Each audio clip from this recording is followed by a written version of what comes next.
Hi guys, welcome to Tactic Dev. In today's tutorial, I'll be showing you guys how to create a simple login system using WPF and using SQLite as the main database. So without delay, let's cut to the chase. So I have a project already set up here and I added in two windows. One is the user login window and the other one is the main page window. So with this main page window, it's simply a blank window with some text in the center, and with the user login window, it's a simple UI, and this UI is going to allow us to collect the username and the password. Now what I did was I set this user login window as the main startup window of the application right here in the app.xaml file. So I did that by setting the startup URI to our user login window. Now, for us to access the data in our database, we're going to make use of Entity Framework. Now, Entity Framework is simply a database object mapper, which means it creates a bridge between our code and the database, therefore preventing us from writing things like SQL commands and creating SQL connections and opening connections and closing those connections. Now, because Entity Framework supports LINQ, which means language integrated query, it means we can access objects in the database tables like we would access objects inside a collection, a list, or an array. So it allows us to execute functions like querying, sorting, filtering, and the like. So we're going to be using that for this project. Now, for us to have that functionality, we need to add dependencies to our project. So I'm going to do that by right-clicking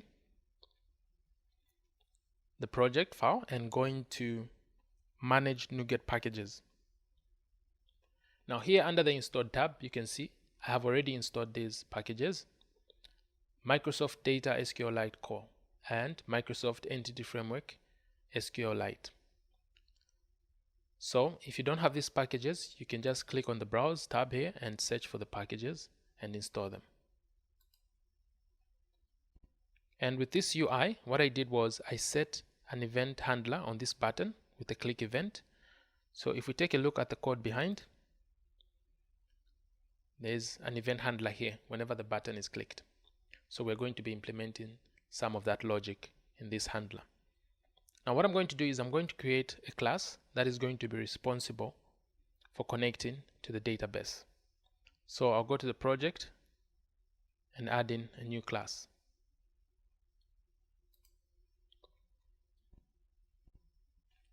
So I will name the class user data context.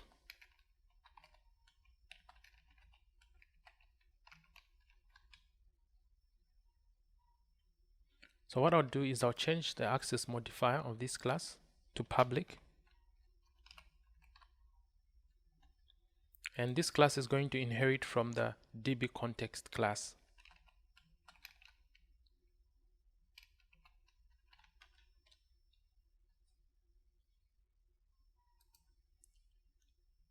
This DB context class is actually part of the Entity Framework namespace. So this object, or rather this class, is going to be responsible for connecting to the database. So I need to configure this object in a way that it knows what database to access. So that can be done by overriding a method inside this database context class, and that method is the onConfiguring method. So I'll just type in override onConfiguring. So this method is executed every time we initialize this object, and using the database context options builder, we can actually configure this class. So I'll get this item here, which is our options builder, and it has a method called useSQLite right here, and it takes in a connection string to the SQLite database object. Now what I'm going to do is I'll just define a string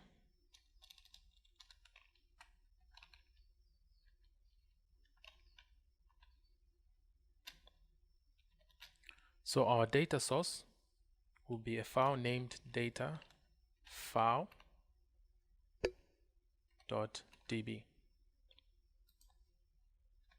So at the moment this file does not exist, but I'll explain more on that later on. Now, because we are using this object to interact with our database, we need to define the tables in our database.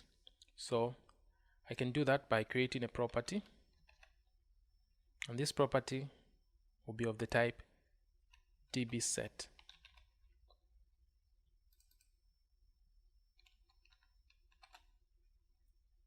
I'll give it a name users.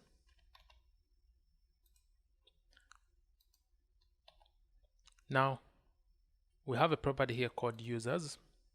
Let me add an S, and it's of the type dbSet. But we need to specify the kind of schema this table is going to have, and we can do that by adding in a class inside this here. So we are going to add in a class called user class. Now at the moment we do not have this user class created, so I'm just going to go ahead and create this class, and this class is going to be responsible for defining the schema of the table in the database. So basically it's going to define the fields that that table is going to have. It's just like a blueprint of the table. So I'll just go and create this class, and I'm going to generate it inside a new file. So here we have a new file.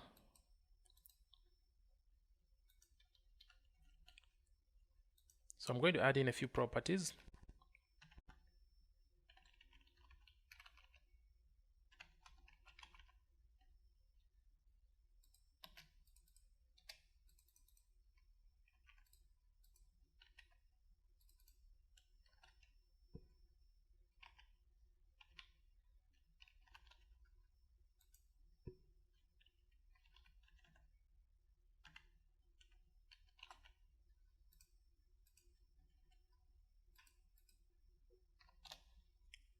So this class defines the fields our table is going to have. It's going to have an ID of the type int and two strings, name and password. I'm going to decorate this ID property with an attribute called the key attribute.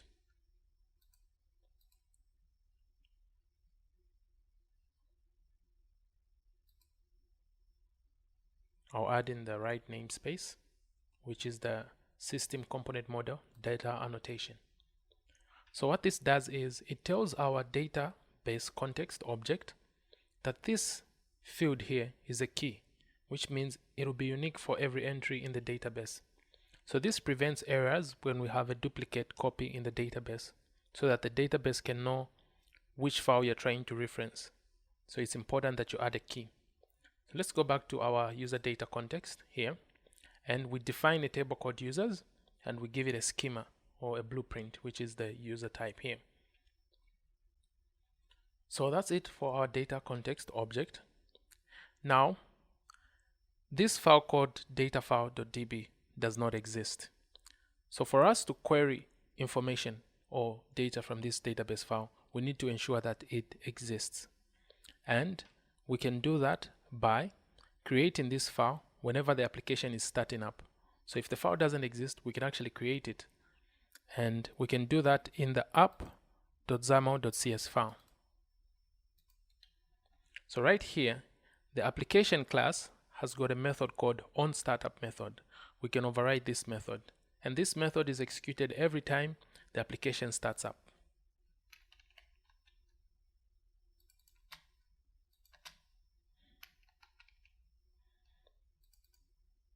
So right here,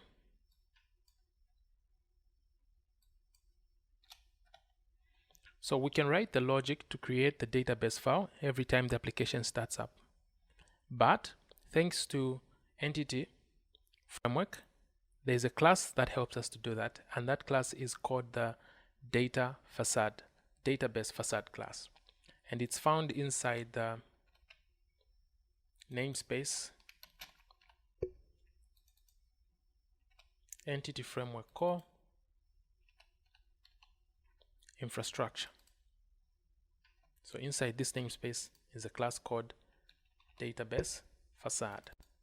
Now, if you've ever studied design patterns in software, there's a pattern called the facade pattern.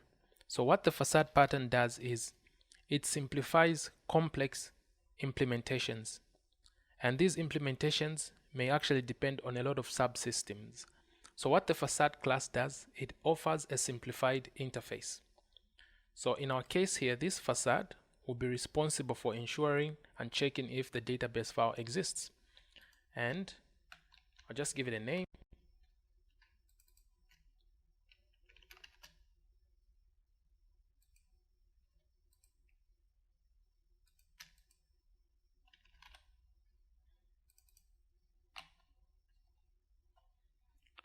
So this facade class takes in a database context.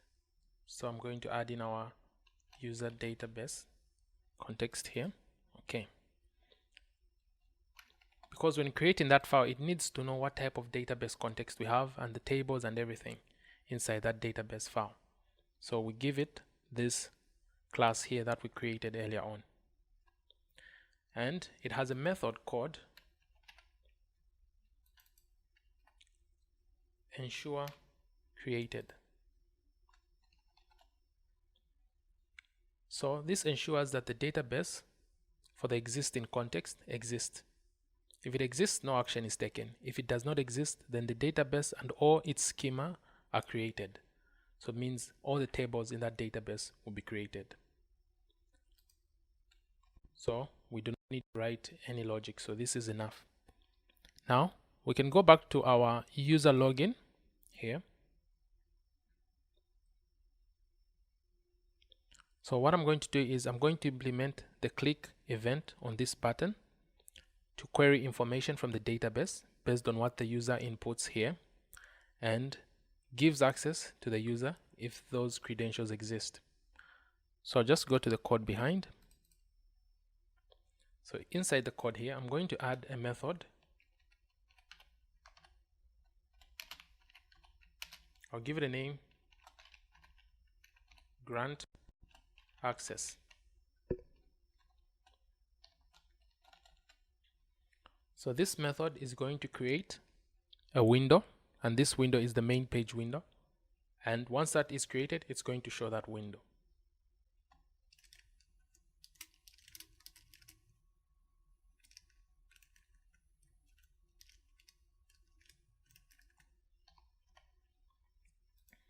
So it creates an instance of the window class, and it's going to show that window. So that's the grant access method. Now every time the submit button is clicked, I would like to get the username and password, and I'll store them inside a variable.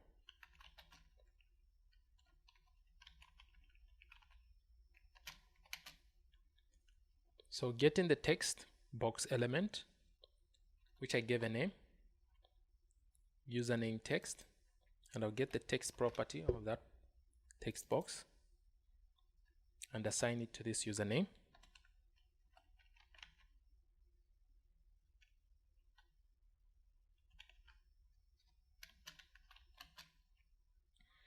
I'll do the same for the password. Password text, and I'll get the password property. So once these are stored inside these variables, we'll be using them to verify with the information in the database. So I'm going to add a using statement, and I'm going to define a new object which will be of our user data context type. Just give it a name, context.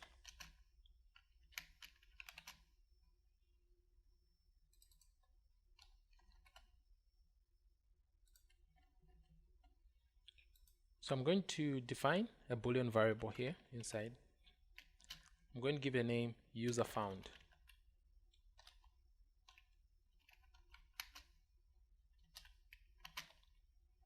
Now using this context object, which is our database context object that we created earlier on, I'm going to access information in the database. I'll specify the table I want to look for, and that's the users table. So here we see there's a property called users table, and this is of the type dataset. So I access this object like accessing a collection. So I'm going to apply a function called the any function. So what this function does is it looks if an object, if it looks in the collection, or in this case it will look for a certain object inside the database that fits the criteria. So using the Lambda expression, I'm going to type in user. So is there any user with a name that is equal to our username?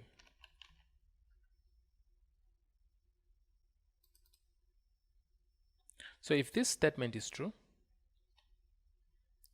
it's going to return a Boolean value and store it here. But we don't want to just verify the username, we also want to verify the password. So if the user's password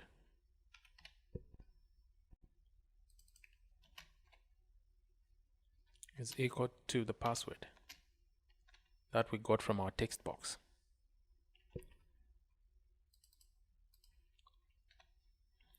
So that value will be stored in the users is found. Now if the user is not found, this will be false. If it's found, it will be true. So I'm going to write an if statement, and I'll check for the value of the user found. If it's true, then grant access. After granting access, close this very window, which is our login window. So I'll call the close method to close this window, since we have access into the application. Now if that is not true, if the user is not found, I'll just write a message using a message box, and let's say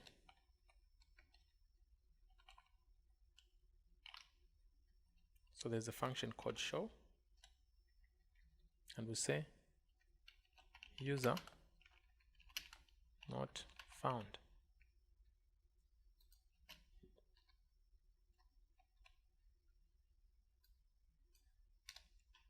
So it creates a context object and uses that context object to access the tables in the database, and runs a link function to see if that exists. It returns a Boolean, and we check if that's true, we grant access. If not, we give out a message.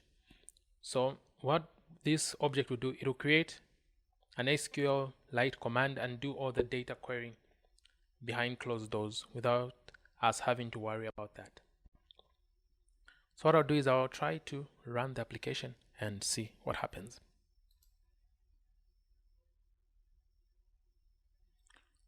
Alright, so the application is running. So I'll go ahead and try to write just simple credentials and see if we're going to get any error to tell us that the user does not exist in our database.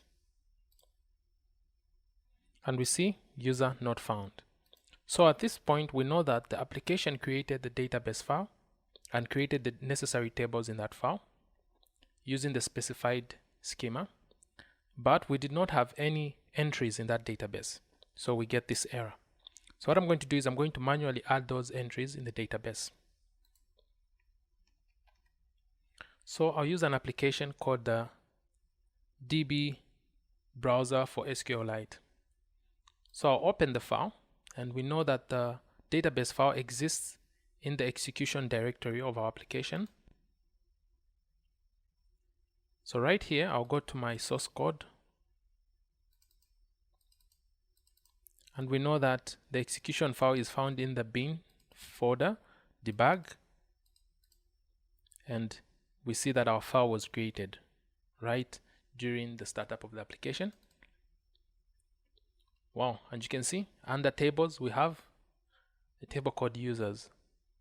So I'll go to browse data, and we see we don't have any entry here. So I'm going to add a row, and you can see the ID increments by 1 without us having to increment it. So I'm going to add a row. I'll just give it a name, Jamie, and the password will also be Jamie. Once this is done, I'm going to write the changes to the database file, and to ensure that the changes are written, I'll just try to refresh, and we see the entry exists. So I will close this database file and try to run the app again.